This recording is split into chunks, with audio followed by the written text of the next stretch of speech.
Back in 1906, Boonville was the heart of activity in Anderson Valley, nestled in Northern California with mountains on three sides, the ocean beyond the redwoods, and rich farmland just as far as you could see it.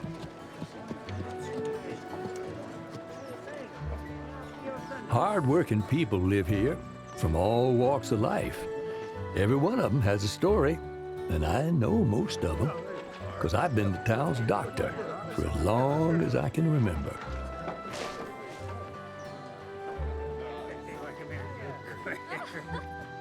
But there was one story about a quiet girl named Melinda that transformed this town forever. Maybe that's because she didn't get the best start in life. You see, she was born out of wedlock. Sorry, I'm looking for Pastor Palmer. Oh, the pastor's inside. Melinda! And she grew up knowing that judging eyes were always on her. She often visited Pastor Virgil Palmer, who didn't judge her, but listened patiently to all her questions. She'd reached the age where she wanted to know what happened to her real father, but no one would tell her. It's time you had your own Bible. You know, I can't answer all your questions, Melinda. But God's word will. Pastor Palmer, is hating bad people a sin? It can be. Why do you ask? I'm always wishing my life was like other families. But there's just no pleasing my stepdaddy. You know I knew him. Your real father.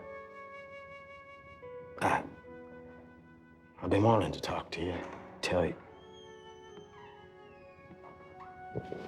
Just wait here. I'll be right back.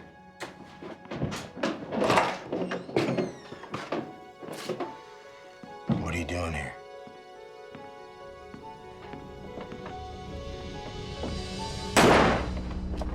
Oh, my dear! Did you hear that? Hurry. Hurry.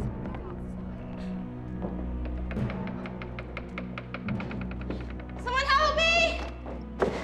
Someone help me! Pastor Palmer! Medic, someone shot Pastor Palmer! Trouble just seems to follow you, doesn't it? Now get on home. Go on, get! Melinda's stepfather, Maddox, was a heartless man. Money was his god, and it always got him what he wanted. Clyde was the town's watcher. He had a terrible fear of the dark, so he comforted himself with a lit lantern, night and day.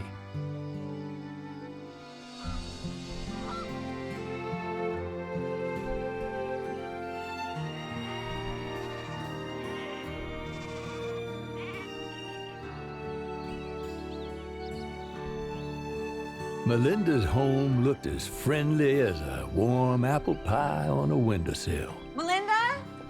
But looks can be deceiving. Where are you, Melinda?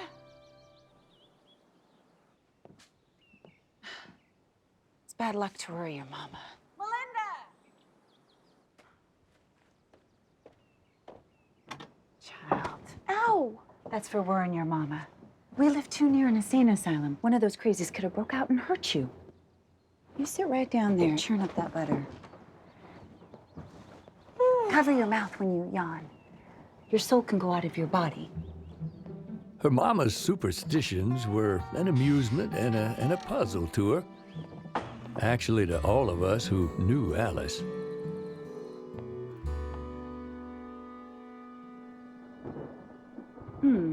Looks like it's gonna rain. I better put an acorn on the ledge to keep the lightning away. Another superstition, Mama? It's science. What am I supposed to do with this? It'll bring you good luck.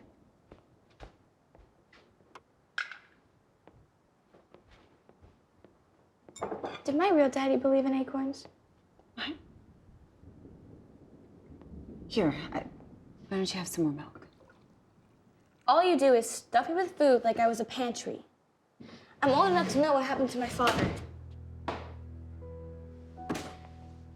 What is this? Pastor Palmer gave me that. Is this where you're getting all your crazy ideas? I don't want you reading it. It's full of lies. Then why do we go to church? Because it's a good work and I'm trying to be a good person and I have a lot of... I don't need to explain myself to you. Melinda's questions about her father always went unanswered. It was what people didn't say that sparked her search for the truth. I'm gonna be a while. Why don't you go see if any of your friends are in town? Sorry about Pastor Palmer. What? He was a good man. I know he was important to you. I'd see you go visit him. Clyde, you're always watching things here in town. You ever hear what happened to my daddy? Huh? Well, why? Why? Did you hear something? Clyde, you know something. I can tell you're lying. You see everything that goes on. Stop! Look! Look what you done! My best lantern. My very best. No, no, go away. How will I get home now? You're just trouble. I'm sorry, it was an accident. What if I get you a new one? A better one? Will you tell me about my daddy? How new? The best. Just tell me what you know. I want to see the lantern first. Wait here.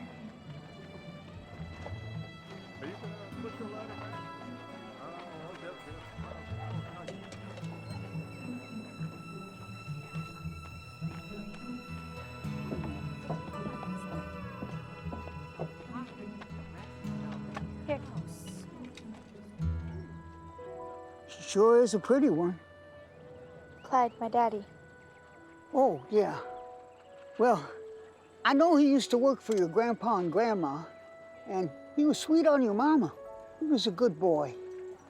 But then, one day, he just up and disappeared. We think coyotes got him. Yep, coyotes got him. She knew that the truth was somewhere in the lies. Did you know our town was named after W. Boone? He's some relative of Daniel Boone. They dropped the E. I don't hear you talking to me. Of course you hear me, you answered. Just mind your beeswax.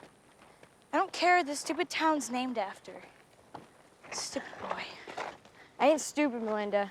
I knew this and I told you first. Why you gotta be so mean to me? Because I can be.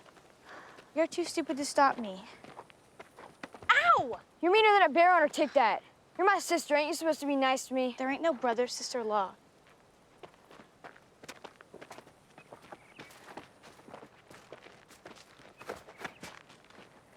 Give me some of that. Look, I'm just mean. I got something inside me that's mad all the time. Nobody wants me in this world. You don't know how that feels. Sometimes I'm glad you're here. And something else. I don't believe in science like our mama. That ain't science. It's superstition.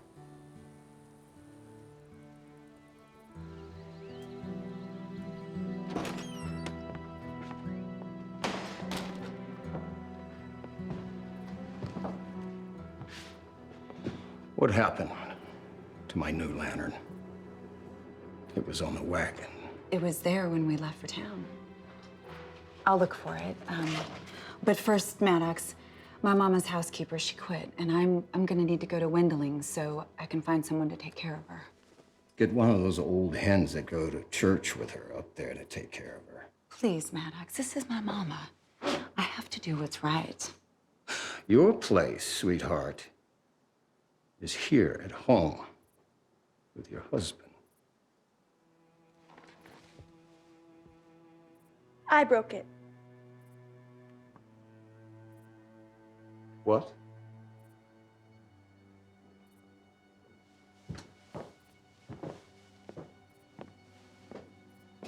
You broke my new lantern. And when were you going to tell me this? It probably wasn't. Maddox! I will not have her insolence. You didn't have to hit her. I did not hit her. I slapped her. There's a big difference, remember? Now, young lady, I want you to stand up. Go pack your things. You're going to Windling. You're to take care of your grandmother. What about her schooling? Those days are over. Now get up and get ready. I will be waiting for you outside. Melinda turned that moment around in her mind. This new turn of events helped her to get to her Grandma Mary's, where she hoped to learn more about her real daddy.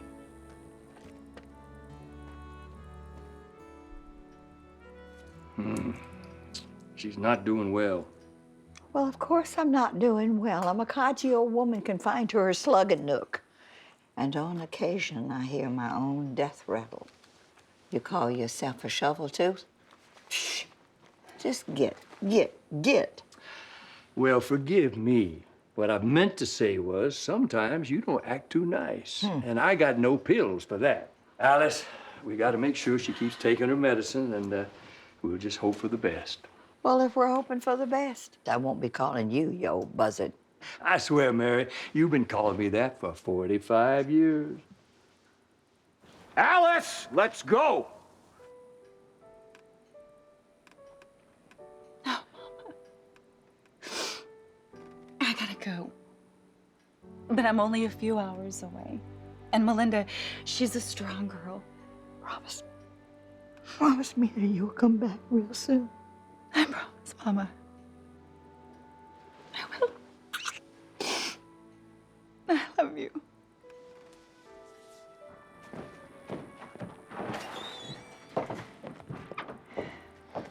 What if she dies? She's not gonna die. Now here, I want you to take these. Come on, take them. There's been no birds or even white moths flying around inside of the house, so she's not gonna die.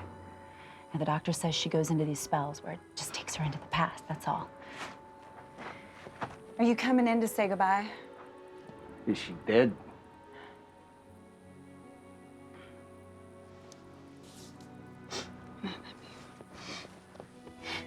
Take care, Mama.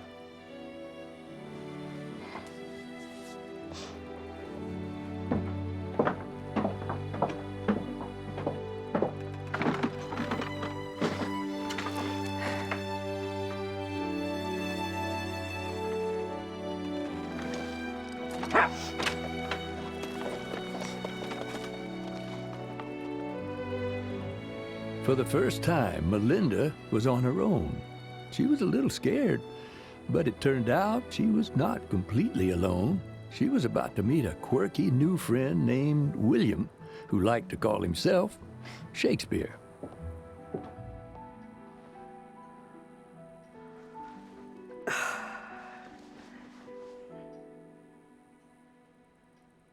Somebody here to help an old woman? I brought you something to eat, Grandma Mary. Well, thank you, Melinda. That's so sweet. But I could have come to the table. I like waiting on you. Thank you again. Grandma, Yeah. yesterday I saw a boy in your backyard. I think he was fixing to take your fruit. You want me to chase him off? No, that's just Shakespeare. He don't mean no harm. His family's poor folk.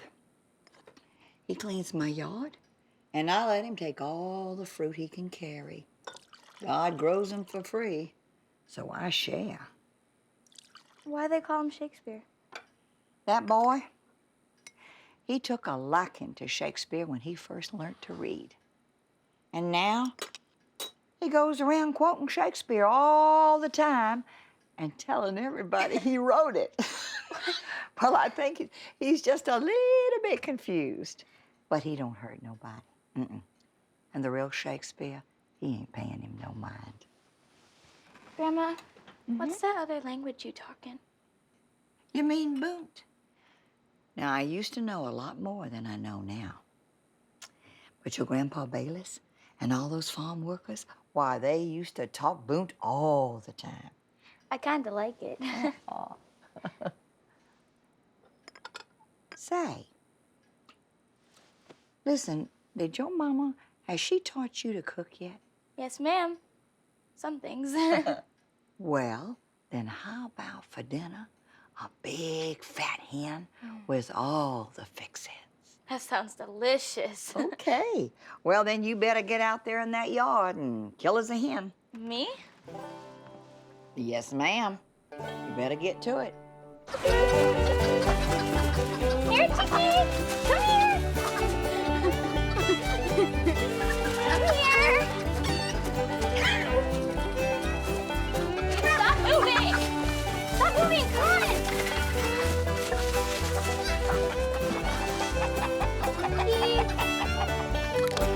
No! What's wrong with you? Well, my words fly up like these chickens, but my thoughts remain below. Well, I can't say if they did or didn't, but you sound a bit touched in the head. Give me that chicken. I will neither a borrower nor a lender be.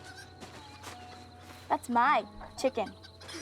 Listen, if you want to eat at our house tonight, then you better give me that chicken.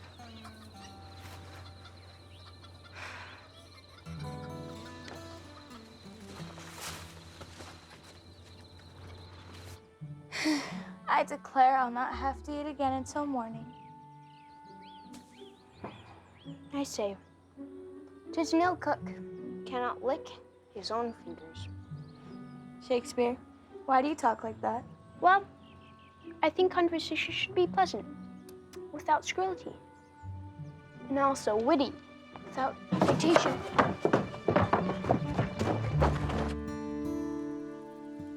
Grandma Mary, what was my grandpa like? Oh, ho. Grandpa Bayless, he was a wonderful man. Fetch me that photo album right back there on the shelf. That's it.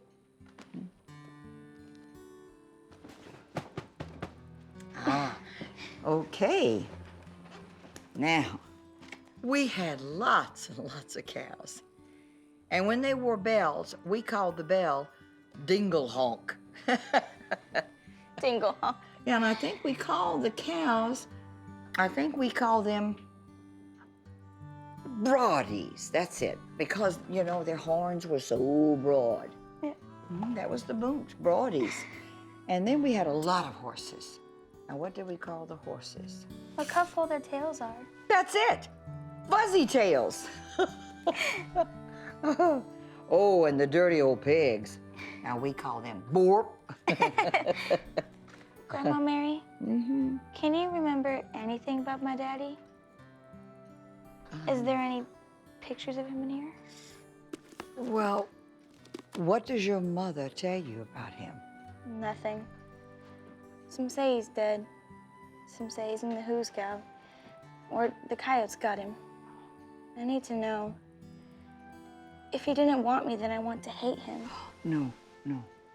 But if he's dead, then I just want to stop looking for him and mourn him and hope maybe he was a good person. I don't know where to put my thoughts sometimes. I think you should ask your mother about him. I do not want to overstep my bounds. Hey, poker face, you gonna play those one-eyed jacks? Let me think. That's right. You're too Chucky. Think fast. My fast-thinking days are over, Maddox. That's more your department. You're right. I'm done. Jeb, how done do you want to be? You better think real hard about that.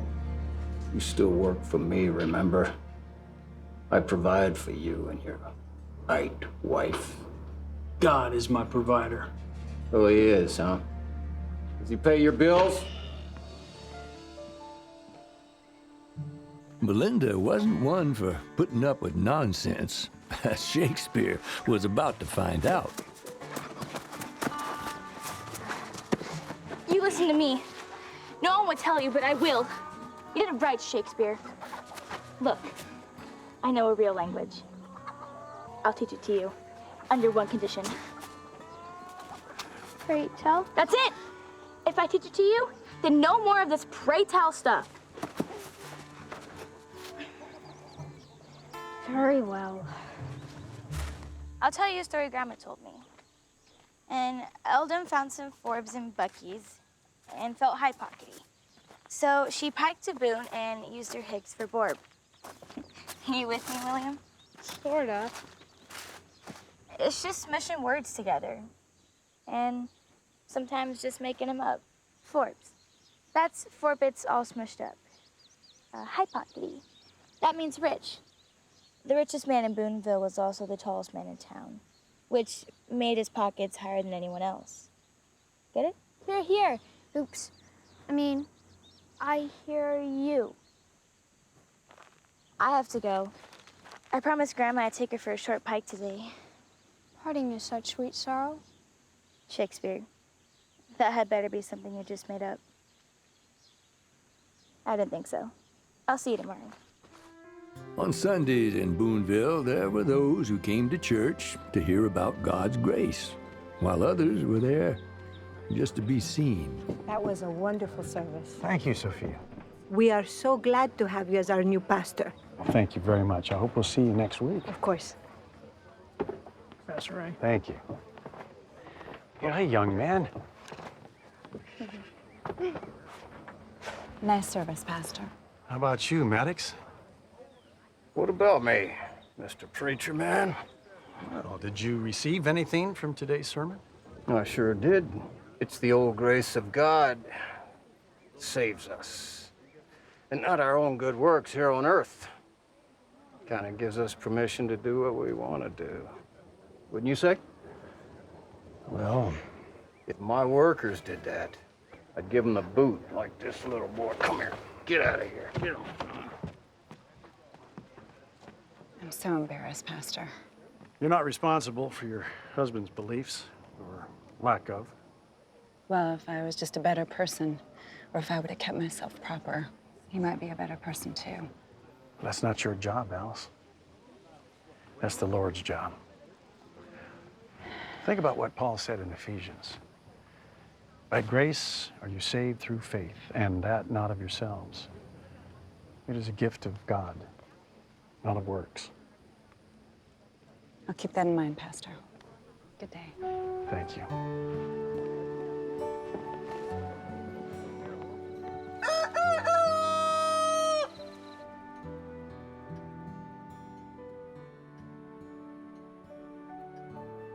Child, you must be freezing. Come here. Come. Oh, you get it here. Ooh. Come on, cover up, cover up, cover up. Now, there you go. Now. Ooh. Grandma, last night you had a nightmare. You were begging someone with high heels not to take something called a yink. You thought I was my mama. Grandma Mary, I just know it has something to do with my daddy.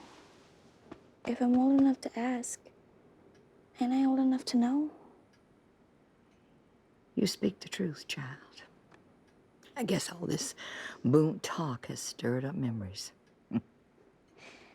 I can keep a secret, Grandma, but I can't keep not knowing. How about we take our cold selves into the kitchen and make us some hot tea? All right, Grandma.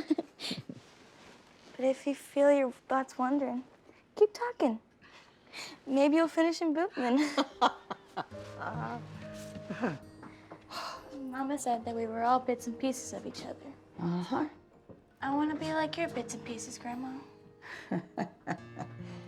Oh, well, thank you, Melinda.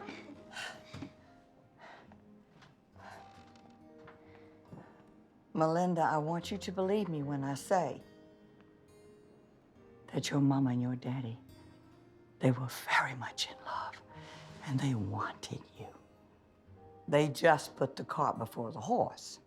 Your daddy, he was a poor boy, no family, so he became part of ours. I guess the idea of having a new baby in the house, it softened Bayless's heart. And he forgave Thomas. But oh, that didn't set well with Maddox. Because Maddox had his hat set for your mama. There was a fight between Maddox and Thomas in the saloon. And your daddy, Thomas, he didn't have the money to pay for the damages for his share. So they sentenced him to several months in jail. But what happened to my grandpa and my daddy? My sweet Bayless. He got consumption. And he died that winter while your daddy was in jail. So sorry, Grandma. You know, the day that your daddy was released from jail, well, I watched you so that he and your mama could spend some time together. Because I was so hopeful of a new life for you and for them. Oh, Alice, let's get married today. I got a ring. That's my mama's ring. It's in the vault at the bank. If you'll accept it. Thomas, I'd marry you if you only had a cigar band to put on my finger.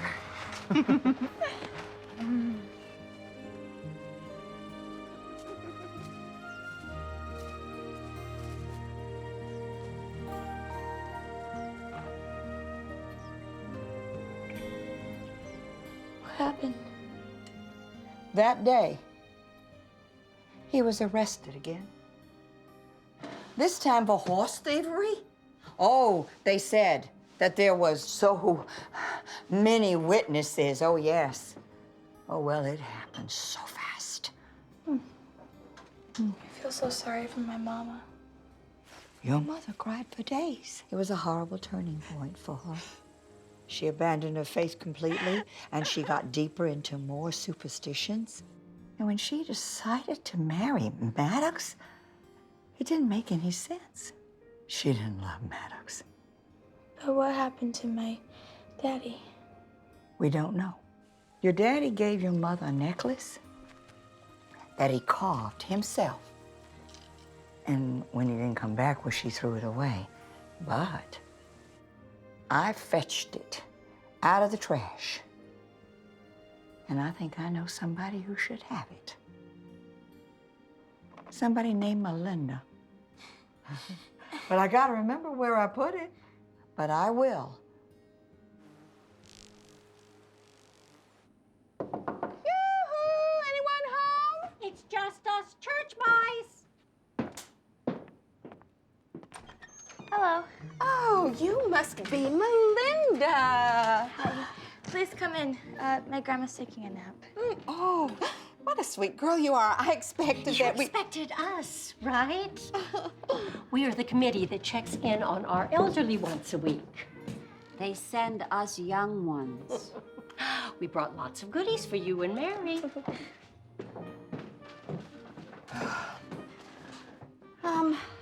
Ida, you take the baked goods. I'll do the canned goods.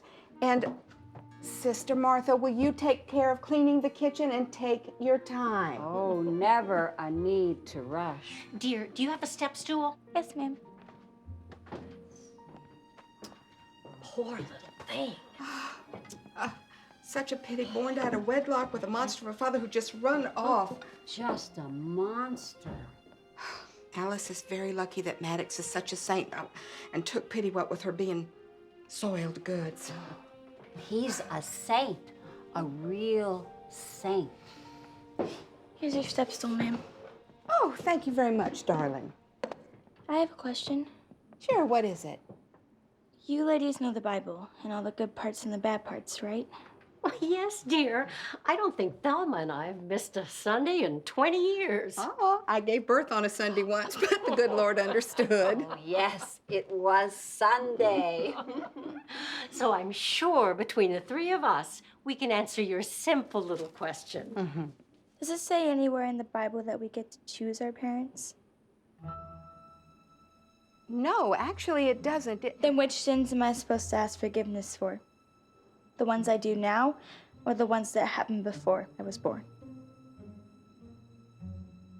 I thought so. You must have missed that Sunday.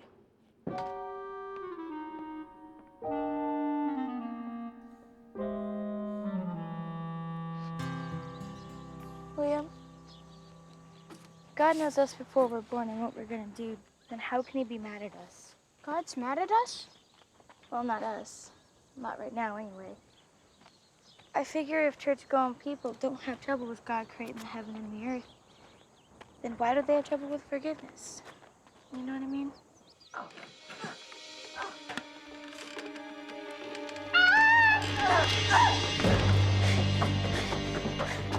You beat me to the ding-dongs, but I beat you to the house. I mean region. We're getting good at this spoon. Let's get some lemonade. I could go for a horn of lemonade. The glasses are in the cupboard. You can get them down. I'll check and see if Grandma wants some. Okay. Grandma? Grandma? Oh. Grandma. William! William, come quick! It's okay, Grandma. It's okay. We're here. We're here. Ain't no Higgs for getting cudgy. What? She said it don't pay to get old. Now stop asking questions and go get your mama or the first person you see. Get help. Okay? Now!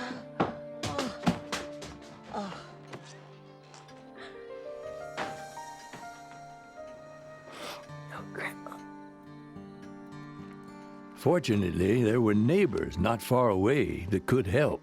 James and his niece, Doris. I don't know how long I'm going to be there.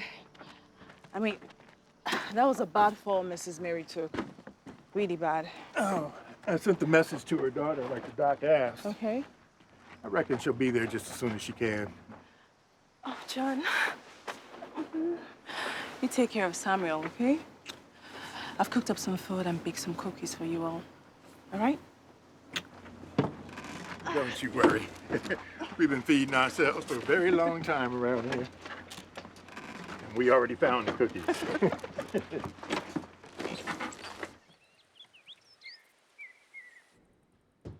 Is she gonna be okay? Is she gonna wake up? Hey, it was a pretty bad fall. We'll have to just wait and see. I shouldn't have been outside playing. I should have been right here taking care of her. Grandma, please don't leave me. I'll be with her around the clock until her mama gets here. Thank you, Doris.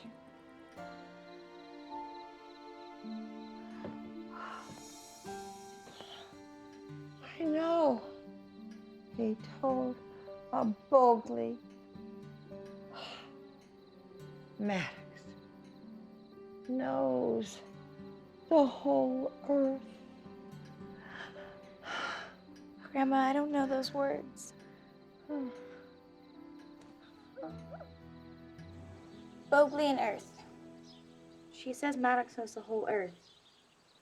That's everything. I knew it had something to do with my daddy. Melinda, I love your grandma just as much as you, but she's a bit chuckish. You can't believe everything she says. She ain't never lied to me, Shakespeare. In any language. What are you children talking about? We're trying to remember what the date is. I'm keeping a diary of my time with Grandma. Oh, that is so nice. Well, it's April 17th, 1906. Mrs. Doris, would it be all right if we go for a walk? Yeah, sure. I'll ring the bell to call you when Mrs. Mary wakes up, okay? Suppose your mom's gonna take you home? I don't know, William. I really don't want to go. Not now or ever. It's funny. I was scared to come here, and now I don't want to leave. Hope your mama don't take you home. Putting you such... You trying to say you missed me? Well, why talk Boone to? We can ride each other. William, we'll always be friends, okay? You say that now. It's different when people move away. I was really lonely before you got here. Are you gonna cry? Nah. A bug flew in my eye. Okay. But if you were about to cry, so was I.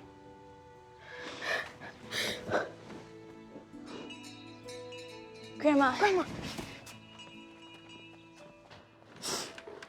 Oh, Grandma. I shouldn't try to be such a billycoat. I should have been watching you. Please, please get better. Oh, child, that's not practical. I have more friends in the Dusties than alive. And I so miss your Grandpa Bayless. I'm never going to leave you. I want to stay here with you forever.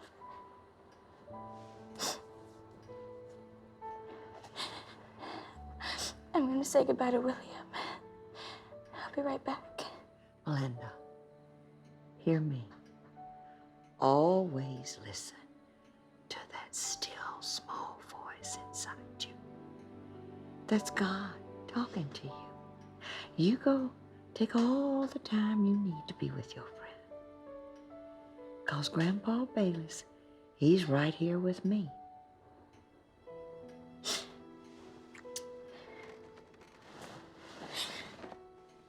Love you. I love you too.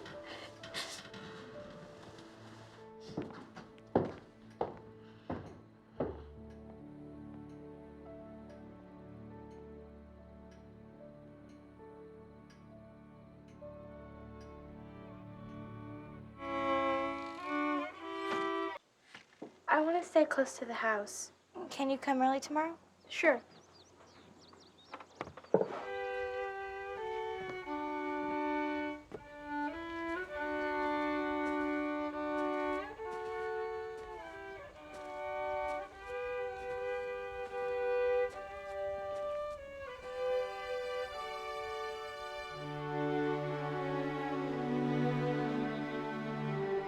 Grandma Mary, I brought some food for you.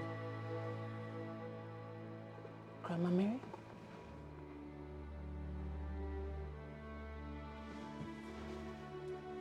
Dear Jesus. Grandma Mary.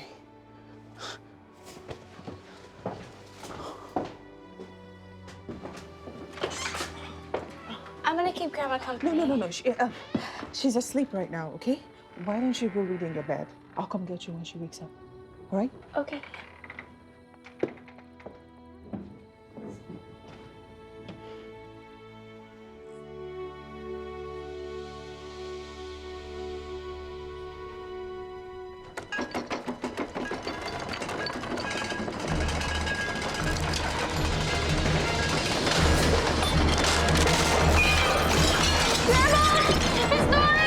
It's an earthquake! We need to get out of here! No! Grandma! We need to go! Grandma! We need to go now!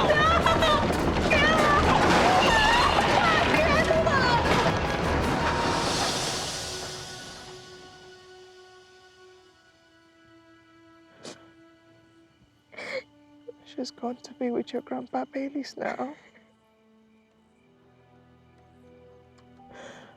I know she's at peace. What do I do without her? I don't want to go home. You know, you just have to be strong. Okay? You have to be strong.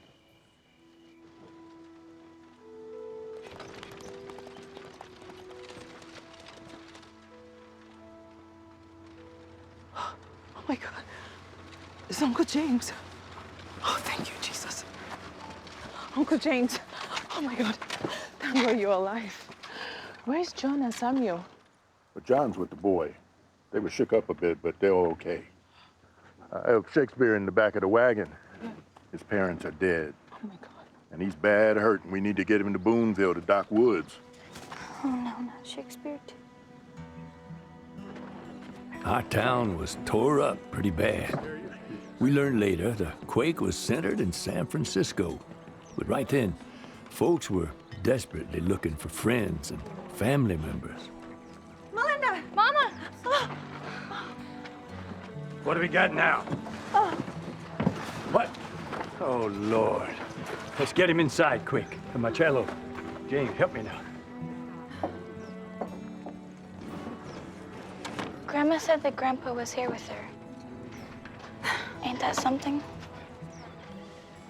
It sounds like something your grandpa would do. Oh, Doris, thank you so much for keeping Melinda safe. Oh, she was very brave. This is just such horrible bad luck for everyone. What's to become of Shakespeare now? He's my best friend, Mama. I was hoping he can come stay with us. I mean, he won't eat much or take up room. I'll give him my bed. I'll even sleep on the floor, please. If it was up to me, I would take him. But Maddox... Maddox. It's always Maddox. Melinda, listen. Maybe one of the town's families will take him. That'd be wonderful. We don't have much, but I can speak for my husband, John, and my uncle, James. He can come stay with us while he's still on the mend, okay? I mean, one more is still welcome. Thank you, Doris.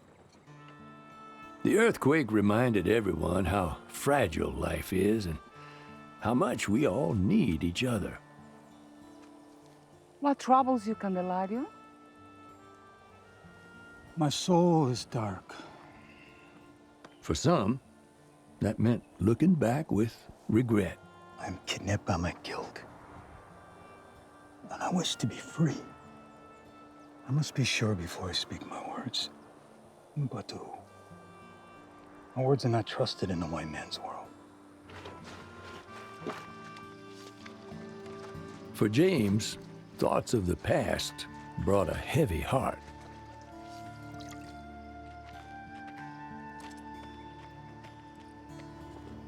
What is troubling you, Uncle?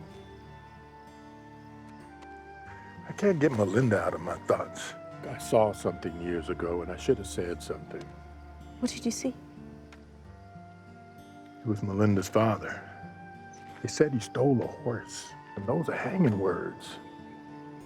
I was just afraid that somehow they would blame me for something, and now that poor sweet child's lost all those years with her daddy, and I'm blessed to be here with my family. It's just not right. But do you know where her father is? No. Uncle, you're a good man. I mean, you took us in and gave us a home. Maybe it's just God trying to talk to you. If this man is alive, he could be a prisoner somewhere. We come from prison, slavery, sold by our very own people of Nigeria. I mean, my parents died not even knowing freedom again. And I'm sure you know how that feels. God wouldn't have set us free to be slaves to secrets and lies. And didn't you say in Matthew that with God all things are possible? Thank you. Sorry, Uncle. Clyde kept to himself after the quake and tried to drown his regrets.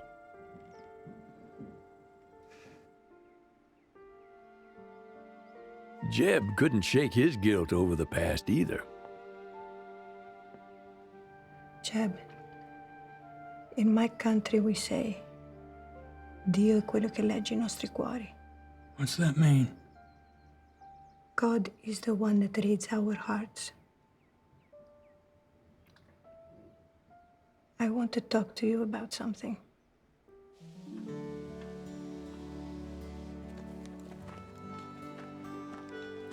Pastor Rain made his rounds after the quake to ask if everyone was all right. Hello, Pastor.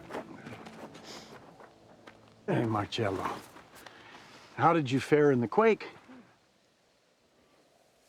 Pastor,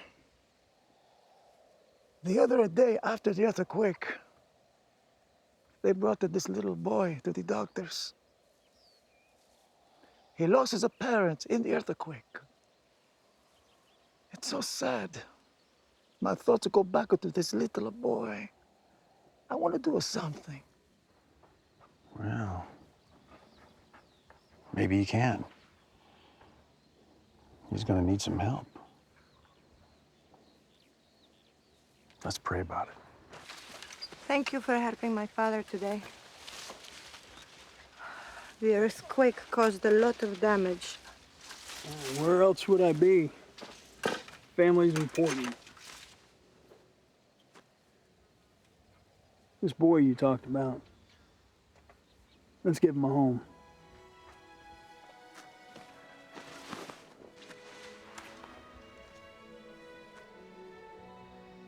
You're different, Jeb. What's changed you?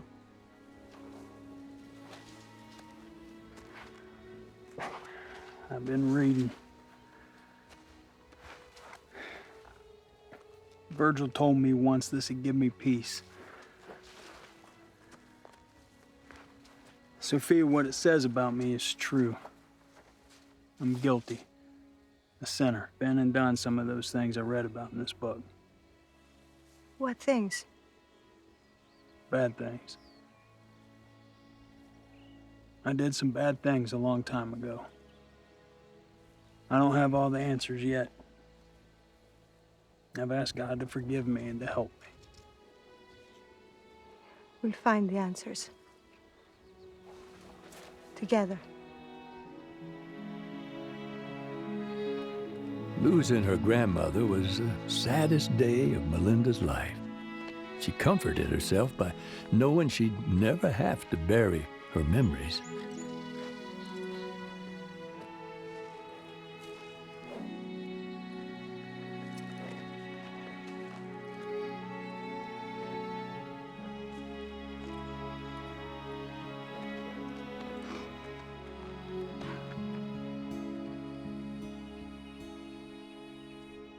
When she returned home, nothing had changed except her. Zach, Grandma taught me this language called bootling. I could teach you if you like. Sure. One thing. What's that? It's a secret language for just us kids. Don't tell the grown-ups. Never. Zach, while I learned bootling, I also learned more about my daddy. Tell me.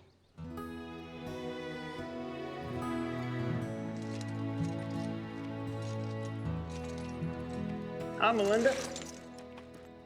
You need something? My mama said you were adopting my friend Shakespeare. Yes.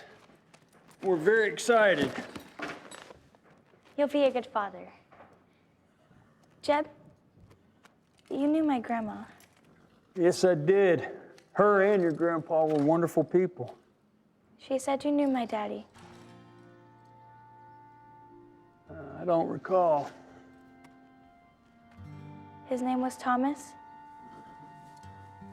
I'm sorry, I don't remember him. Doesn't matter. I know you'll be a good father for Shakespeare. Thank you, Melinda. I'll do my best.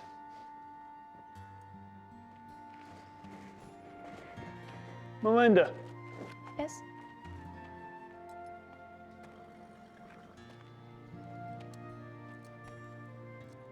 I promise I'll treat him good.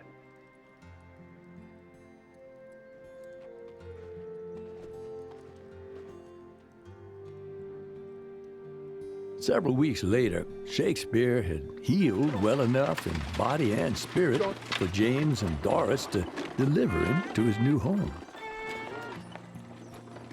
We are so happy you're here. I'm your grandpa. I think you look like me. Come on. Wait, I have something for each of you. Picked them myself. I love them. You do this? When I was Madden, James taught me how to do some whittling. You did a great job. We'll keep this with me. Now, let's get you in. Come on. I'm so glad Willie will be close by. Can't wait to see him. Me too. You're gonna like him. I want quiet when I eat. Oh, Maddox, the children are just talking about their friend William. Children are to be seen, not heard. I don't need my entire dinner ruined because of something that idiot Jeb is doing. But it's a happy time, Maddox. You should be happy for Jeb and Sophia. Don't tell me what I should or should not do. I don't want any talking from any of you. I wish they would adopt me.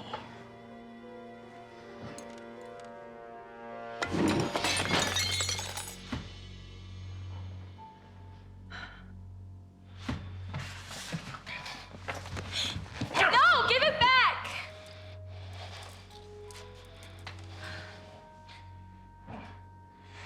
You have ruined my life. Clean up this mess.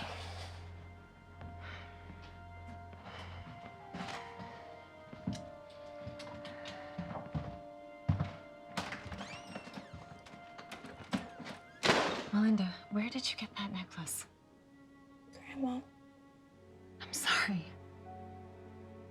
Melinda, you are not the reason for any of this. This is all my fault. All of this is my fault.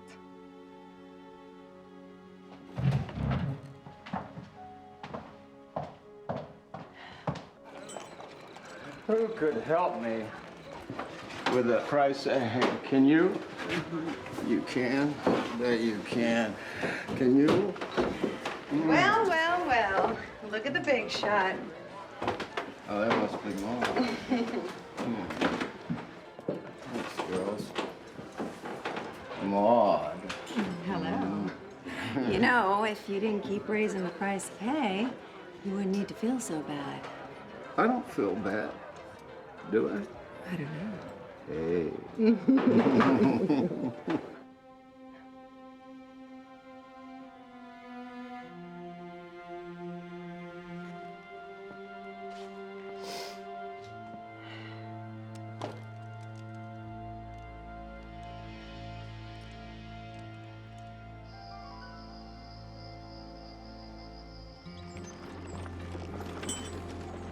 Look, Zach, it's William.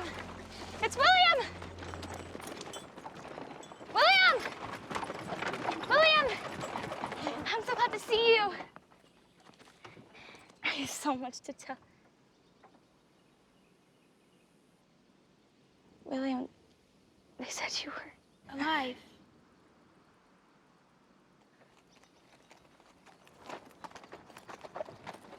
Move on. They got work to do. It's no place for foreigners and cripples. Sorry, I didn't mean... Get out!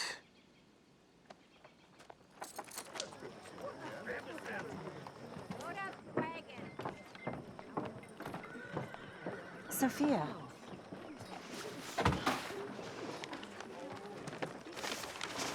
What's wrong? I really don't feel like talking.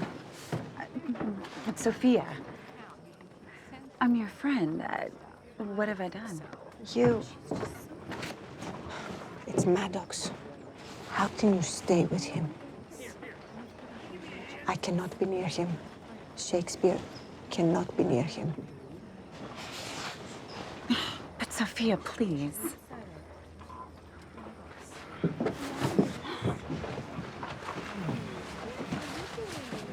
Please, listen to me.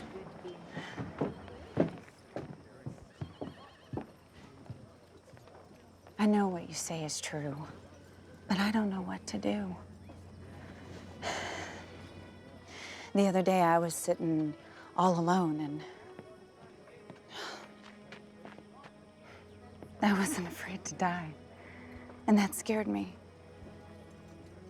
I was afraid that I was gonna kill myself, and for a moment, I didn't care. Oh, Alice. I reminded myself that I would be leaving Melinda and Zach to the evils of Maddox. But I made it through. But I still feel so hollow and hopeless on the inside.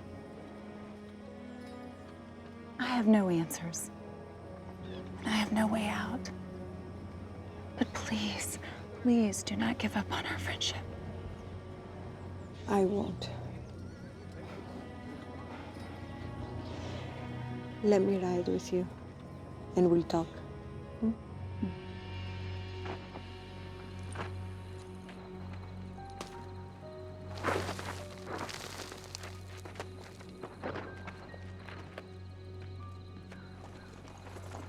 some things only God can fix. Come on, get! Get moving! Come on!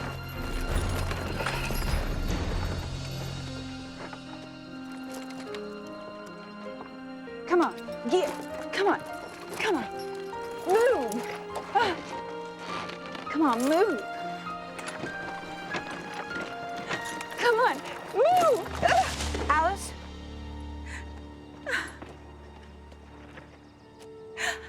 I remember Sophia when God loved me. God still loves you. That's why they call it His amazing grace. That's what the pastor said, but We can never be good enough. That's why Christ died. If we could work our way to heaven, we'd all be claiming, how do you say, bragging rights. you mean it's God's grace? You mean I've already been forgiven?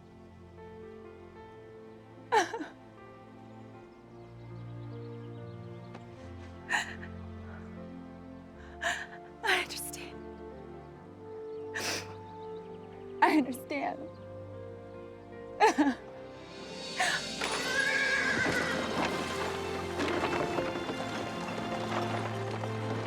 In that miraculous moment, Alice's life changed. By the grace of God, she was finally free from guilt and ready once again to embrace life with confidence.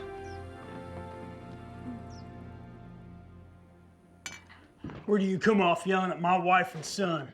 Your wife is from Italy, foreigner. That little cripple of yours needs to get used to people telling him how it is. You bullied me for years, but you'll not scorn my family. Bully? What is that?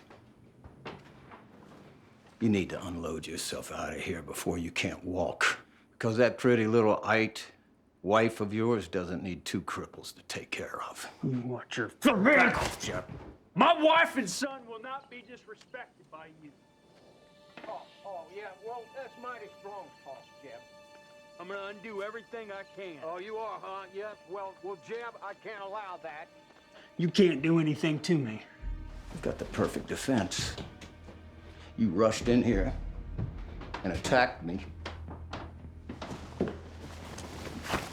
I have to defend myself. Pretty good at framing and killing people. Aren't you, Maddox? Yes, I am, frankly. I should have killed Thomas, too.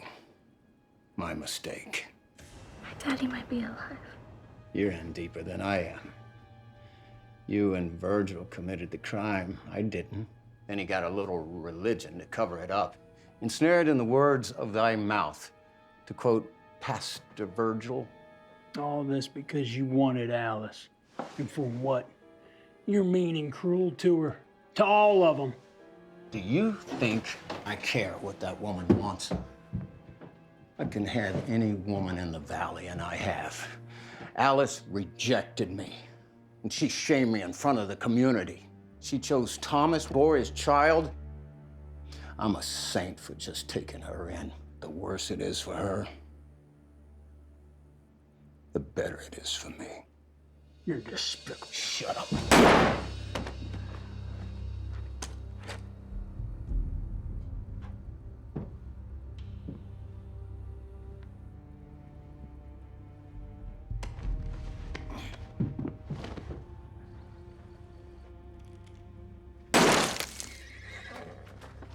Self-defense, my friend. A simple case of self-defense.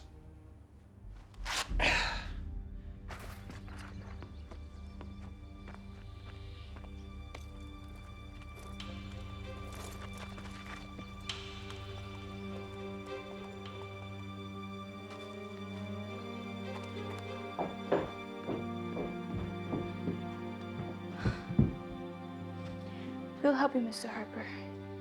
Come on, let's get him out of here and hide him.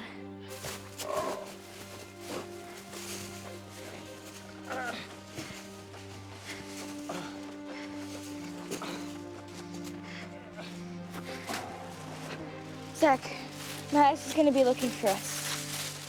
You're gonna have to ride as fast as you can into town. I'll say Mama came for you. I'm going back to the orchard so he doesn't notice. Go.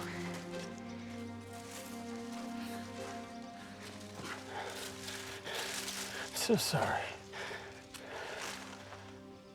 Why did you lie to me? Jack, when you finish here, I need you to go to town and fetch the sheriff. Jeb went crazy, tried to kill me. I had to shoot him. Jeb? Help me, Jesus, help me! Don't let Mr. Harper die. Please, please.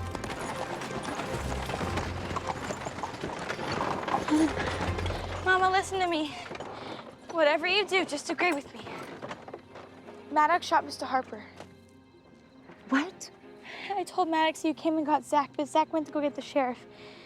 If you say different, he'll kill us both. You know he will, Mama. Please, trust me. None of my science has ever changed my luck or my life, Melinda. This time, I'm gonna trust God and you.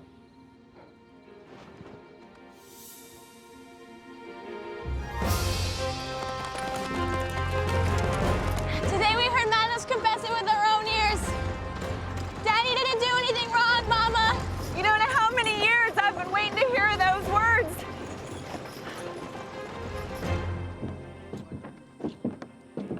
Well, that hit the spot, huh?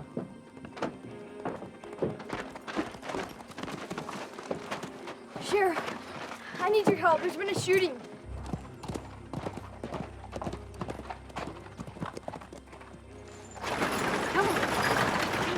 Whoa. Melinda, go on in and get Dr. Woods. Hurry. I'm sorry, Alice. I ruined your life. I got mixed feelings right now. So stay quiet, lest I kill you myself. And that's when I came to get you. All right, boy. You go hide, then you get home. Sheriff, What's going on? Jack here says that Jeb Harper went crazy and tried to kill Maddox. Did you see that happen, Jack? Nope, Maddox just told me. God help us. Send somebody to tell his wife this does not look good. Dr. Jeb's live's in danger. Nobody can know he's here. I don't think he's going to live through the operation. But if he does, I'll try to keep him hid. He's a good man. And Jeb, you hang on. You've got lots to live for and more to explain. Now, you people better leave now, but go out the back way. Don't let anybody see you. Mercy. What is this?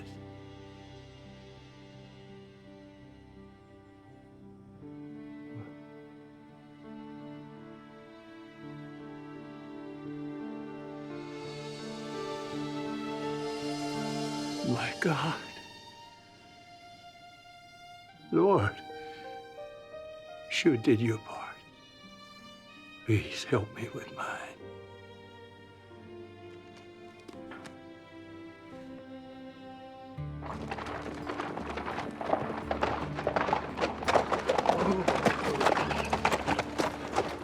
It's the sheriff. He's got the deputy and Jack with him, too.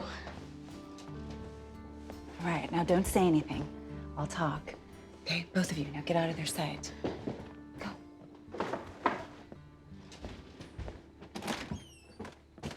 Evening, Ms. Lawson. Sheriff Rawls, Jack, deputy. Ms. Lawson, this afternoon, Jack came to me and he told me that Jeb was trying to kill Maddox at his office. We went over there and checked and didn't find anything but a little blood. I was wondering if maybe you knew where Jeb or your husband are. I haven't seen Maddox since this afternoon. I see. All right, deputy, you go back to the office in case something comes up. Okay, Sheriff. Jack, you go straight home. You don't talk to anybody, especially not Maddox. I've got a couple more questions for Mrs. Lawson. Yep. There's something I need to tell you. Please.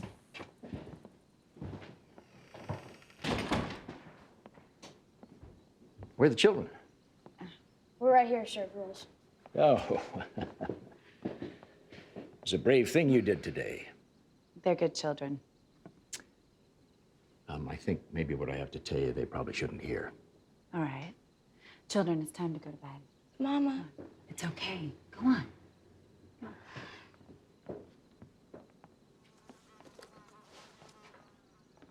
Ms. Lawson, I was a deputy the night Jeb and Virgil accused Thomas Briggs. What they had to say never really rang true to me. Jeb was the only witness, and as you know, Virgil was killed. I think Jeb may be dead. And I know your husband is involved in all this. And I'm sorry to say, I think Thomas Briggs is dead. Is there anything you can tell me? Did you see the sheriff? Give him my message? Yep. What'd you do with Jeb? He wasn't there. What are you saying? I mean, I left Jeb in my office. There was blood, but he wasn't there. You got to be kidding me. Come on, baby.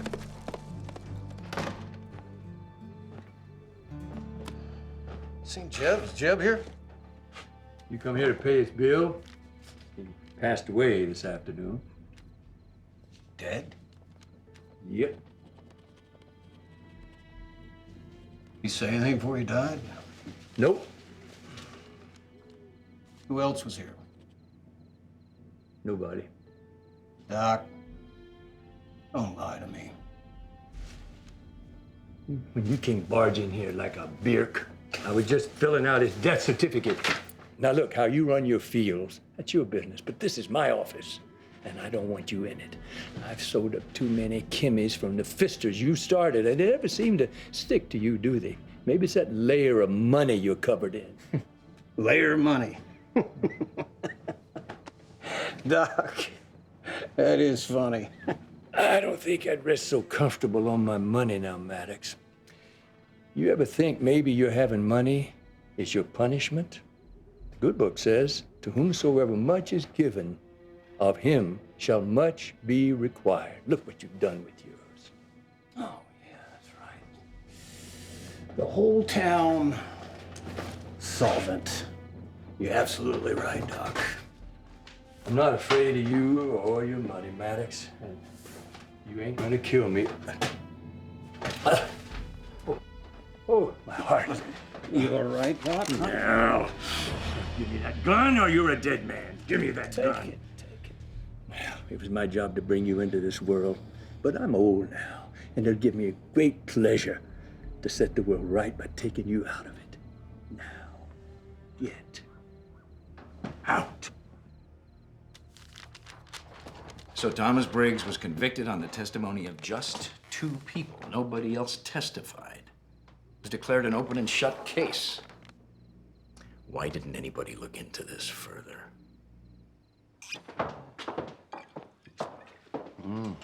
Oh, yes. Healthy. Not so bad, is it? Maddox, not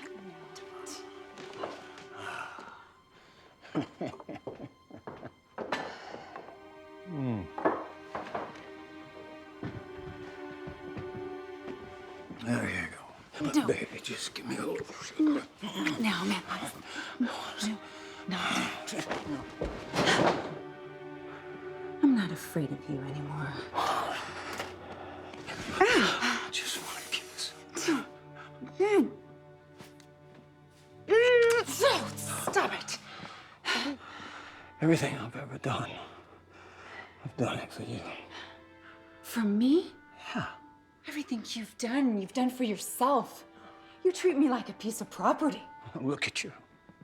Finest clothes, finest home, everything you could ever want. I never left you. You never loved me.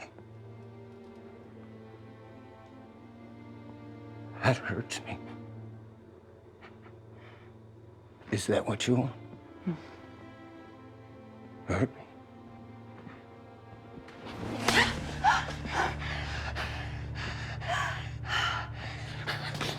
And if that's true, then you can leave anytime you want and take the little girl with you. But you're not taking my boy. Get out of here! I'm not gonna lie to you anymore. He's not your son. He's Thomas's. I don't believe you. You weren't pregnant when I married you.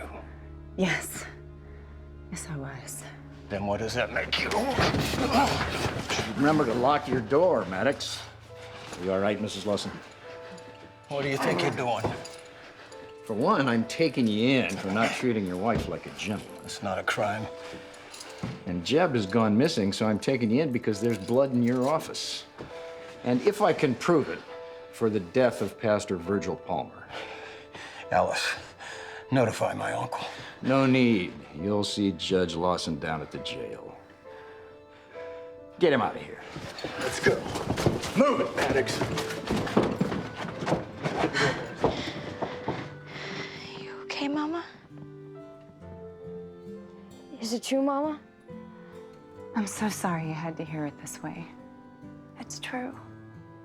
All this time, I've been wishing I was adopted like William. I didn't want to be like him. You will never be like him.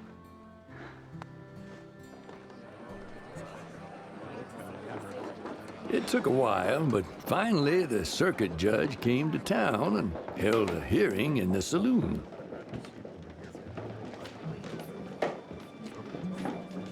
Isn't that Alice?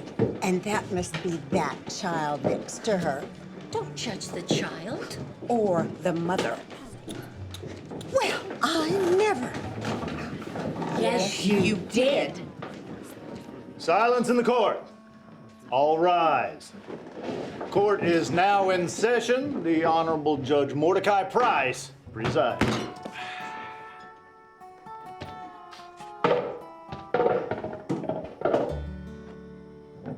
You can all sit down now. Bring in the accused.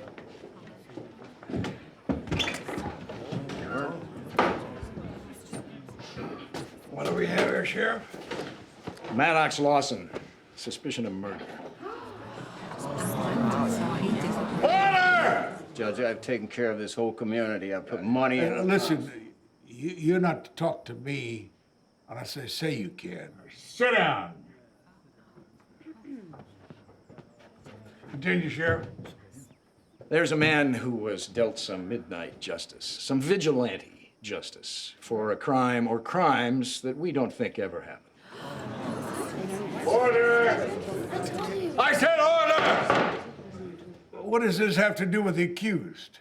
We intend to prove that Mr. Lawson, in collusion with his uncle, Judge Lawson, appointed themselves judge and jury to this man, Thomas Briggs. If that is true, a grave injustice has been done to this man. Where is he now? I wish I knew, Your Honor.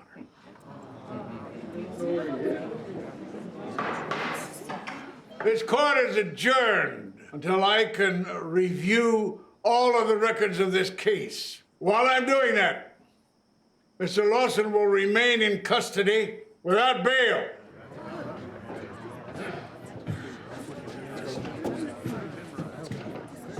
Court's adjourned.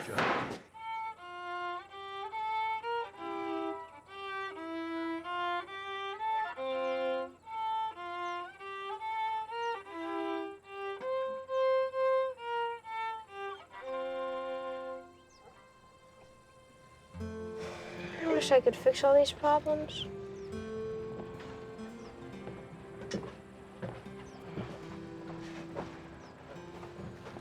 In this world, there's two kinds of people.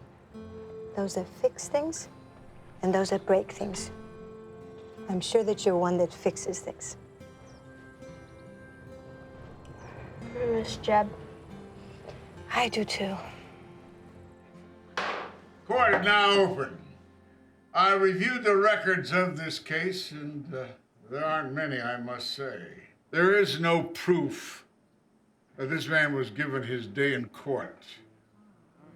The papers also show that there was collusion between Judge Lawson and Maddox Lawson.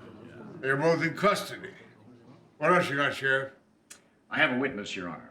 Bring him on, Sheriff. Daddy! Mama! What's going on?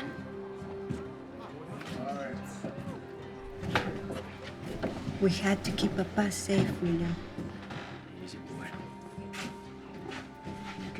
case. You told me he was dead. I didn't think you'd be opposed to a little shading the truth, Maddox. Chain on her, Bible.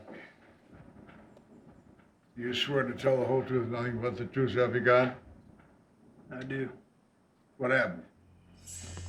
I'm ashamed to say that Virgil Palmer and I took money from Maddox Watch where you're going. to falsely accuse Thomas Briggs. We also beat him up pretty bad that night.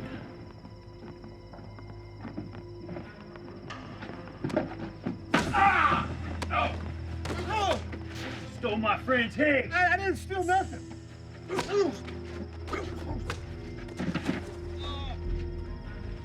Well, why would you do that, Mr. Harper? I needed money so I could ask Sophia to marry me. And Maddox wanted Thomas out of the way so he could have Alice. Your Honor, I've tried to live a good life since then. But this has ate at my soul. I'd rather go to jail than live with this lie anymore. Maddox shot me because I wasn't going to keep the secret any longer. Jeb, you charged into my office and attacked me. Now you're trying to blame something on me that I didn't do. Judge. One more outburst from you, and I'll have you removed to a cell where they'll have to pump air into you so you can breathe. Now shut up. Your Honor, both weapons used just happened to belong to Mr. Lawson. So what does that prove? You are both despicable men. One of you knows it, and the other is a dyed-in-the-wool liar. Your Honor, I have another witness relevant to Mr. Harper's testimony. Bring him in.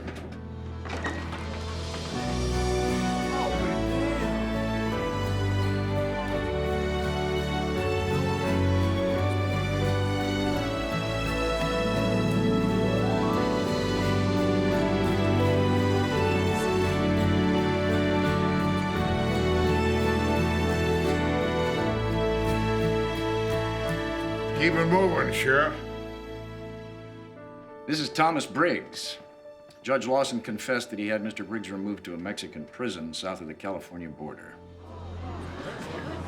Now may I continue with my witness, Your Honor? Go on. Mr. Harper, what else do you have that's relevant to this case? Your Honor, may I have my wife show her wedding ring to Mr. Briggs? Go ahead.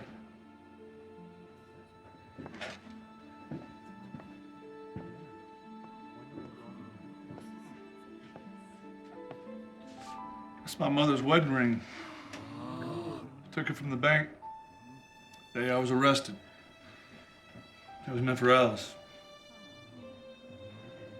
How could you? Evil upon evil. Lie upon lie. Sorry. I'm sorry. Sophia. Sophia. He stole the ring, and he's lying about it. He's lying about me right now. I think he doth protest too much. Sheriff. Anything else? I think that's all, Your Honor. Very well. I'm going to need time to ponder on these testimonies and these events. Court's adjourned. This time, it only took Judge Price a little while to consider the case, but for Sophia, the damage had been done. Sophia, please, listen to me. Jeb loves you. I know what he did was wrong, but he risked his life to tell the truth and try to make things right. How can you stand up for Jeb? How could you stay with Maddox? They've ruined everyone's life. I've made my peace with it. I'm not innocent in all of this. Sophia, we all need forgiveness. But I can't go back to being a prisoner of hate any longer. I have something for you.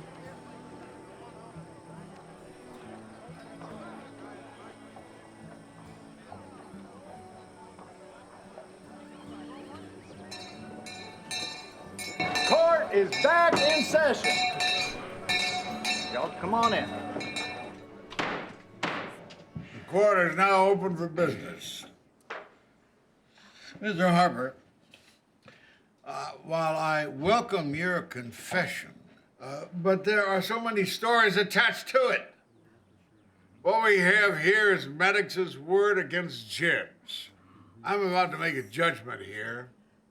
I think it's going to make me very unpopular around here.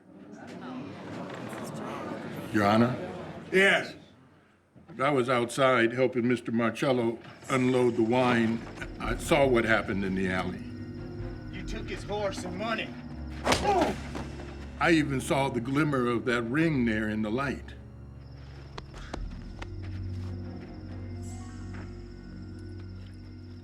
Jeb is telling the truth. I appreciate your testimony. All you saw was Jeb involved in the beating of Mr. Briggs. You saw no involvement by Mr. Maddox? Your Honor. Papa. It's all right, Sophia. Your Honor, I was delivering the wine that night. I saw Maddox pay them.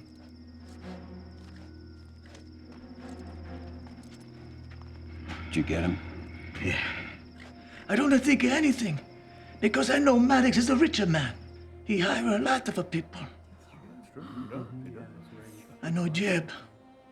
He's a good man. He loves my daughter, Sophia. And he's a son of Shakespeare. I believe he's telling the truth. You saw this? And you let me marry him? I don't know what was the story, Sophia. The Jeb I knew later was a nicer young man. All you saw was an exchange of money. Yes, Your Honor. It's not enough. Not enough. Yes. You know, this is like a field of prairie dogs popping up. You with the lantern, what have you got to say? Your Honor, I crossed paths with Maddox that night. Good evening to you. Get away from me. Just no manners at all. Must have been raised by buzzards.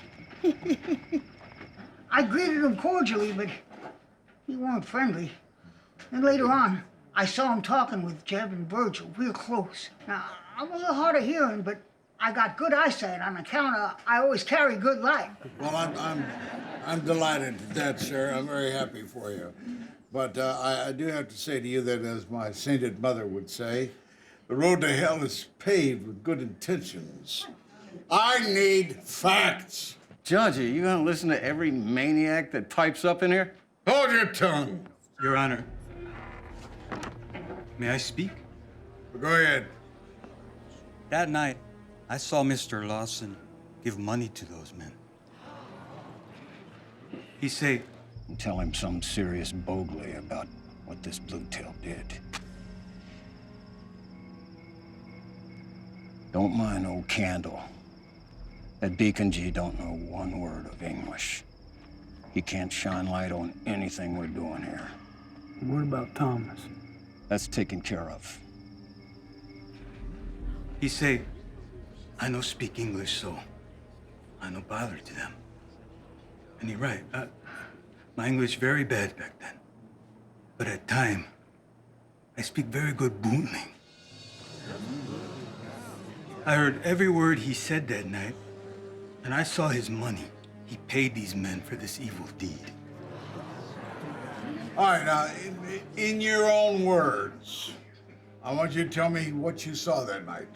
He say, now jape to the high healer and tell him boldly, a serious boldly about what this blue tail did. Now, look, I don't understand this thing you call bootling. What the tell me what happened in the King's English. He say, go to the sheriff and tell him a big lie. Then he paid him for the lie. He said, not to tell anyone if they want to continue working for him. Is there anyone in this room who didn't see what happened that night? Your Honor, may we say something? Children, one of you wasn't even born and the other one was just born. Don't tell me you were eyewitnesses to this event. No, sir. But yes, sir. Zach and I were outside Maddox's office when we heard Maddox shot Mr. Harper. We also heard Maddox say he shot Pastor Palmer. We heard it, Your Honor. We pulled Jeb from the office to save his life. We did it. Us. And the Lord's help.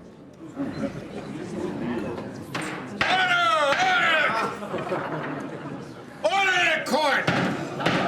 You can't order! Judge, everyone else has had their say. What about mine? Mr. Lawson, you and Judge Lawson saw to it that Mr. Briggs did not get his day in court. But I will see to it that you get your day in court. And Mr. Harper will provide a wonderful eyewitness account to that effect. You can step down.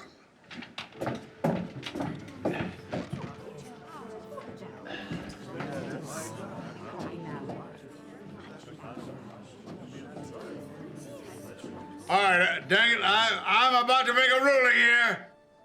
To you who stood up today, your fears transformed several lives in this community.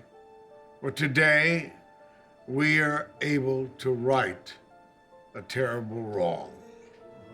Mr. Briggs, will you come forward?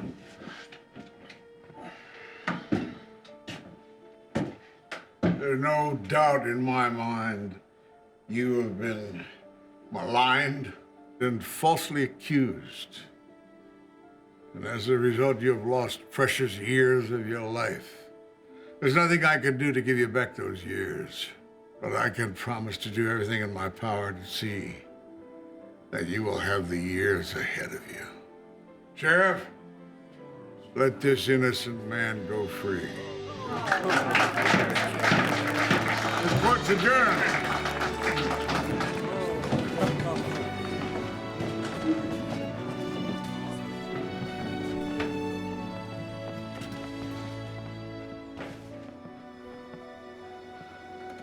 Linda, what a beautiful and brave daughter I have.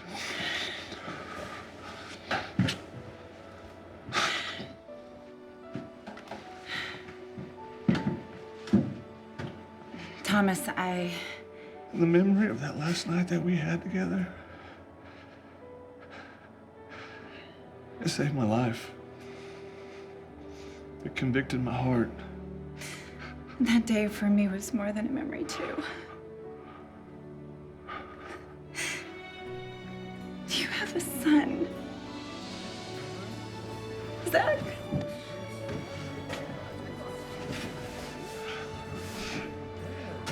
Come here, son.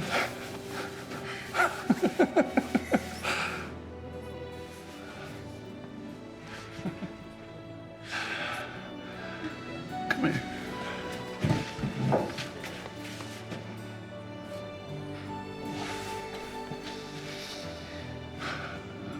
We started off so wrong, but over these years, I found God's grace and forgiveness, and we have a second chance. Can you forgive me? Alice, will you still marry me?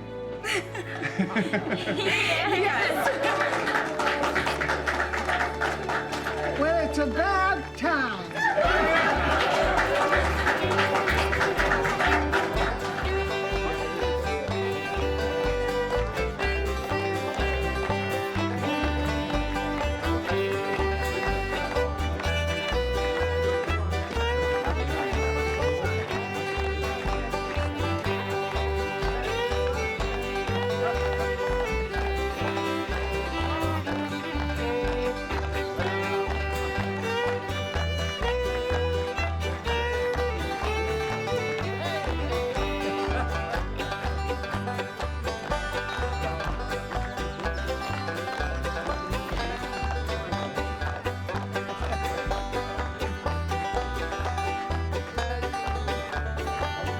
Melinda's mama and daddy were married before the ink could dry on the divorce papers.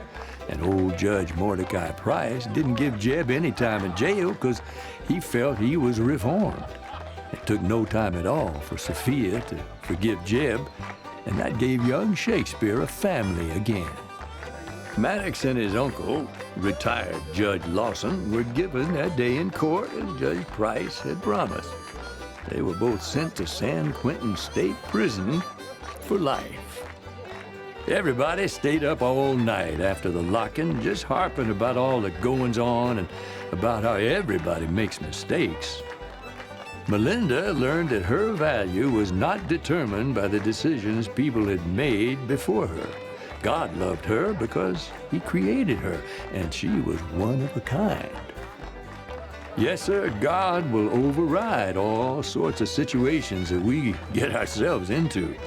All we have to do is ask him for his help. God isn't who you think he is. He's bigger. And when you look for the truth, you'll find grace.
Words don't